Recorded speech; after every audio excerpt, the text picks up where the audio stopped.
Assalamualaikum warahmatullahi wabarakatuh. Nama saya Muhammad Farid Hakim dengan NIM 230 Di sini saya akan mempresentasikan hasil analisis saya yang berjudul implementasi Q-Learning dan Backpropagation pada Flappy Bird. Nah, oke, lanjut. Di sini latar belakangnya adalah reinforcement learning banyak digunakan dalam game, AI, dan robotik. Nah, reinforcement learning ini berbeda dengan learning yang biasa seperti supervised learning dan unsupervised. Q-learning populer untuk mempelajari strategi optimal. Masalahnya state space continue membuat tabel Q tak terbatas, dan solusinya adalah function approximator menggunakan MLP. Tujuan dari penelitian ini adalah mengimplementasikan Q-Learning plus MLP pada game Flappy Bird.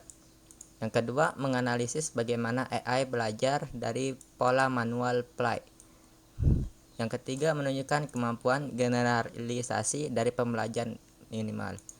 Di sini adalah dasar teori reinforcement learning. Yang pertama, agen. Agennya itu adalah bot atau AI-nya, yang mana bot itu di sini adalah, bentar saya buka gamenya. Nah, yang di sini ini adalah botnya nih. Ini adalah botnya. Oke, itu adalah agennya. Terus environment, dunia dalam game, yaitu pipa, tanah, dan langitnya. Yang kedua adalah actionnya. Actionnya itu ada dua, lompat dan juga diam. Reward plus 0,1 hidup, 1,0 skor, negatif 1,0 mati. Yang mana ini berfungsi untuk melatih agen kita. Agen kita yaitu adalah birdnya atau burungnya. Bagaimana dia bisa untuk mendapatkan skor ini. Ini ibaratnya seperti kita memerintahkan manusia untuk belajar, yaitu pertama gimana caranya merangkak. Kalau dia nggak bisa merangkak, kalau dia gagal dalam merangkak, maka dia akan jatuh. Oke, atau berjalan dah.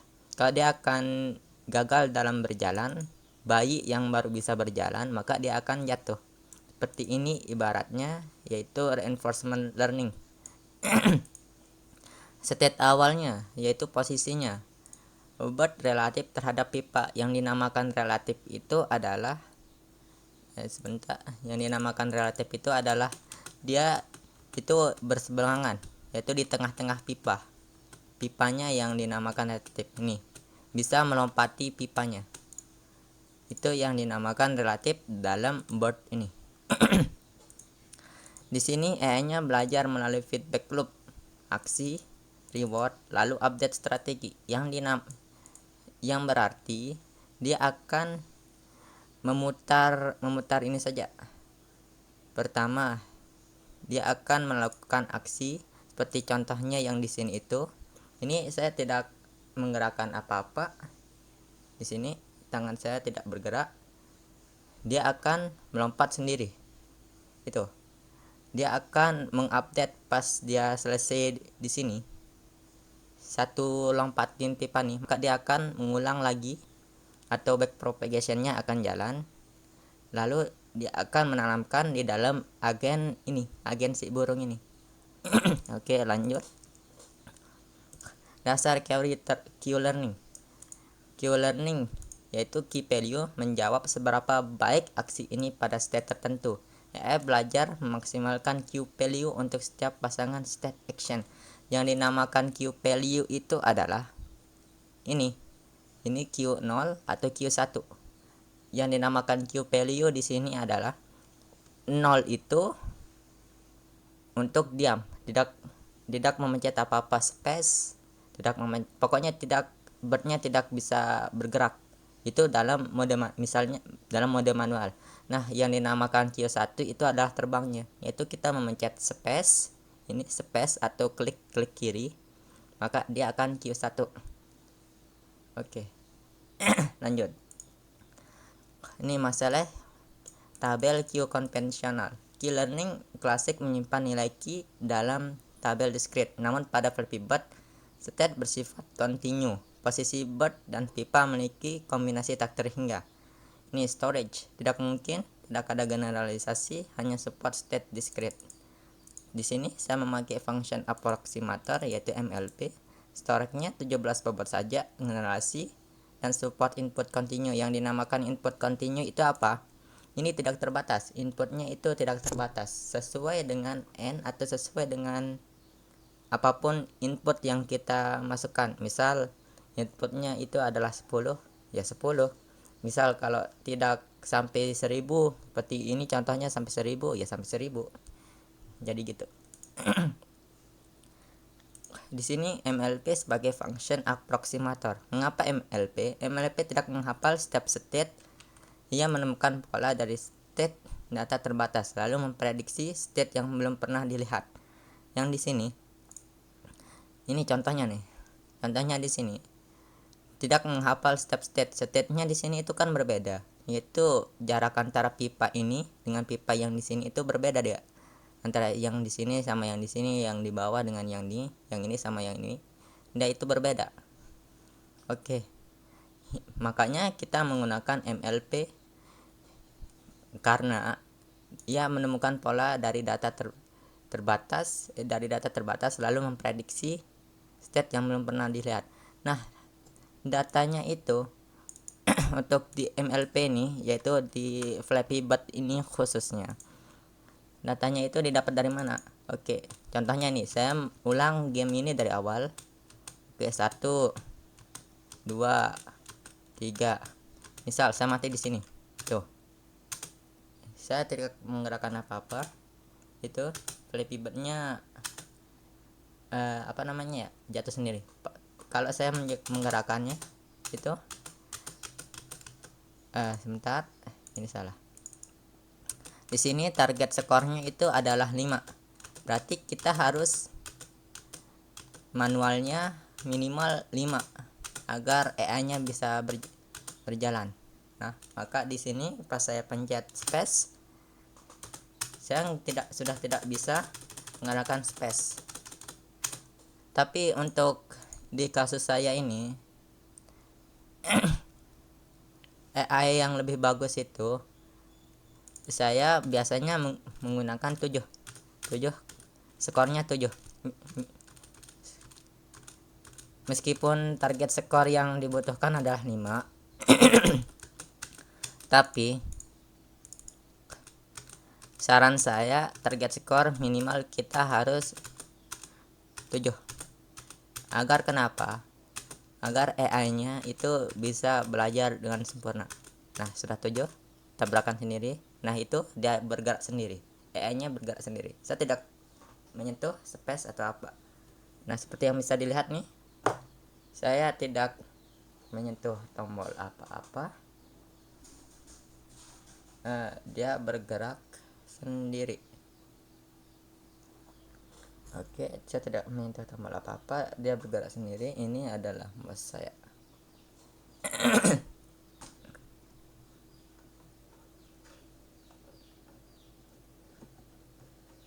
Game over dengan skor 21. Berarti ya perlu belajar lagi. Karena saat dia belajar, ini AI-nya belajar, skornya itu bisa menyentuh beribuan. Seperti contohnya yang ini. Yang ini sebelum saya recording sudah saya ajarin dia. Yang ini setelah saya recording, yang barusan kita apa namanya ya tadi, yang barusan kita setel mainkan.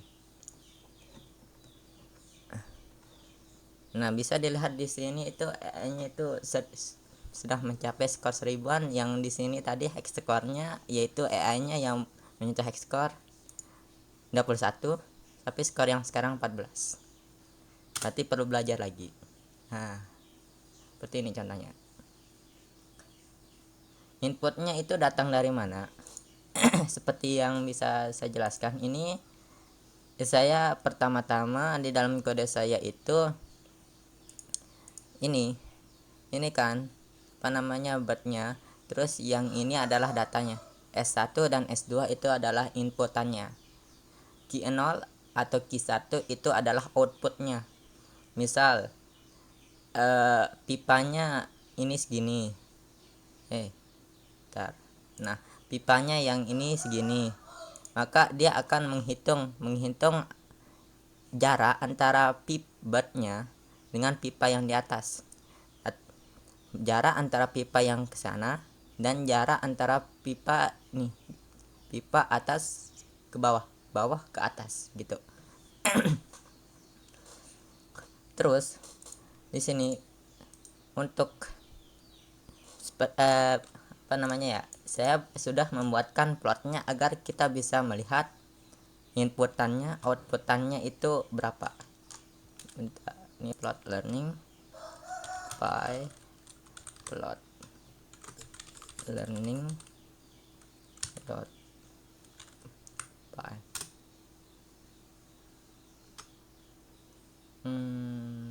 learning log,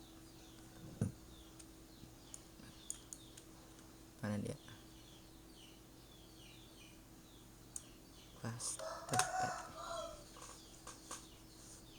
nah seperti ini adalah learning rate untuk total frame 1263.4. Pokoknya ini skornya itu dia menyentuh 1360.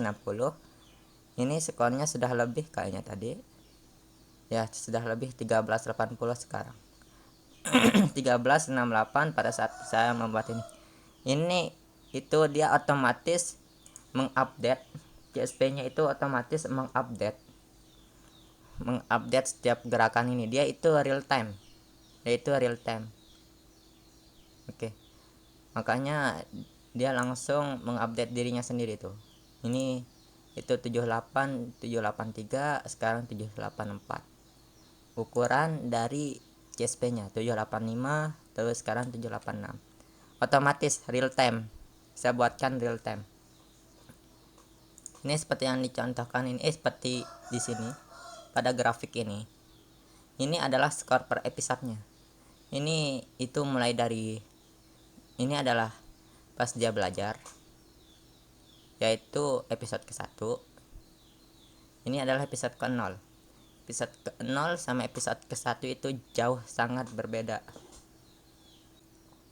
Nah, tadi lupa saya jelaskan apa itu adalah episode. Apa itu episode di sini dalam pengertian Q-learning. Episode di sini yang dimaksudkan itu adalah seperti epoch. Kalau pada apa namanya ya, reinforcement learning, ini adalah epoch. Reinforcement learning itu episode, itu adalah epoch. Itu adalah misal satu epoch itu satu episode. Terus 1000 epoch 1000 episode. Jadinya di sini cukup kita hanya menggerakkan 7 skornya saja, mendapatkan 7 skor, maka dia bisa nyentuh 1400 di sini.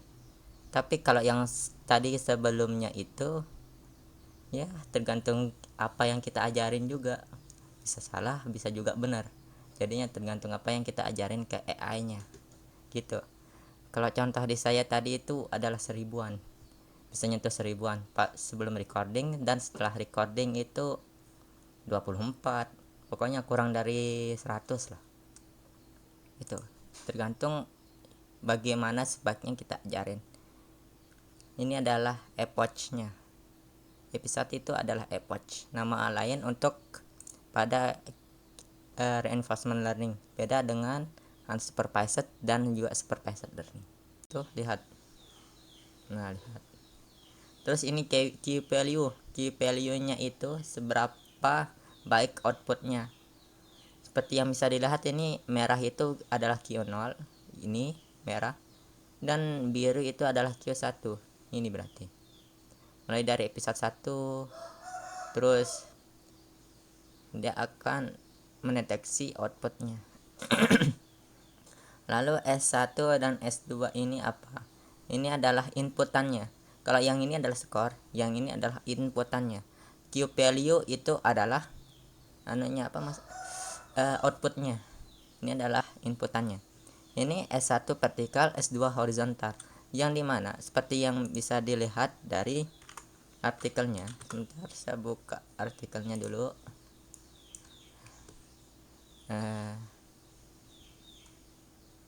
Dimana artikelnya?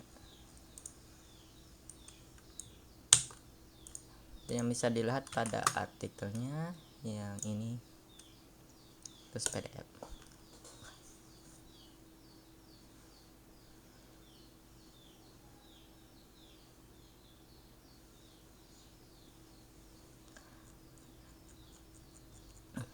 Oke, seperti yang bisa dilihat pada artikelnya, ini adalah inputannya, dia menghitung ini.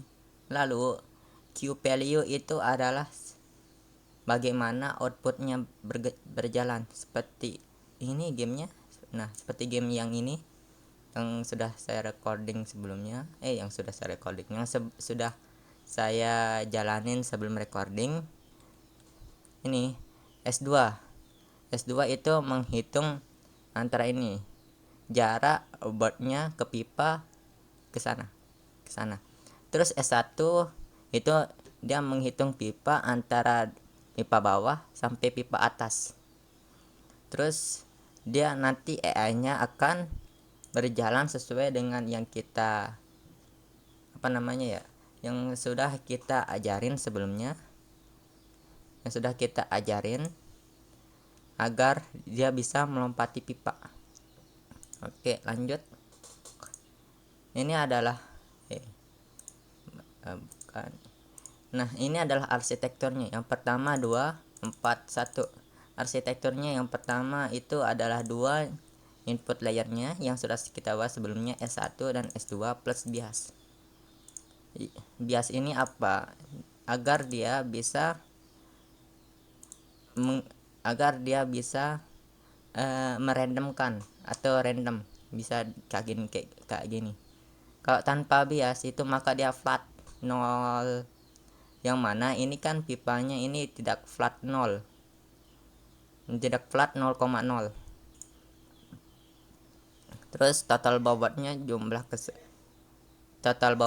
itu adalah 3 kali 4 plus weight 2 5 kali 1 17. Lalu feed forward ini adalah feed forwardnya plus dan juga back propagation. Feed forward itu menghitung Q value dan back propagation itu untuk mengupdate bobotnya.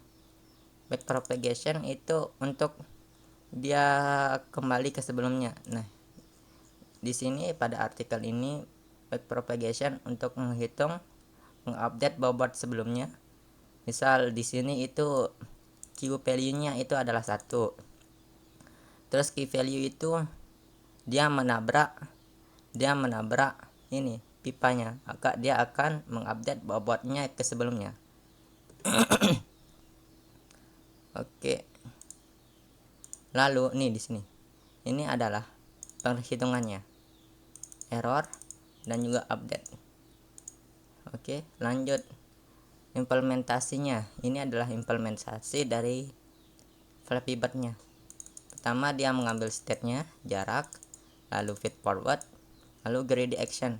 Greedy action itu adalah fitur atau fungsi dari Q value atau Q learning. Greedy action itu apa? Itu untuk seperti ini contohnya. Nih. Ini adalah greedy action. Misal saya gini. Nah, ini adalah greedy action. Dia akan bisa jadi dia nabrak, bisa jadi dia jatuh, atau bisa jadi dia pas pada saat ini. Ini yang dinamakan greedy action. Tapi kalau dia sudah menemukan polanya, AI-nya sudah menemukan polanya seperti ini, maka dia sudah tidak greedy atau dia sudah tidak tidak acak polanya. Kalau sudah menemukan polanya AI-nya itu, maka dia akan seperti ini. Oke, lanjut. Execute and reward. Jalankan aksi lalu terima reward. Ini seperti analogi yang sebelumnya. Ini break propagation, terus ini adalah ya yang sebelumnya juga. Nah, ini hasil dan kesimpulannya. Episode 1 manual AI belajar developer. Episode 2 skornya melonjak bisa menyentuh 1000-an lebih. Kalau kita yang mainkan mungkin ya 100-an lah. Hanya orang gabut yang memainkan sampai 1000-an. Oke, nah seperti itu ada. Terus target option optimalnya ada 13%. Nah, seperti itulah presentasi dari saya. Assalamualaikum warahmatullahi wabarakatuh.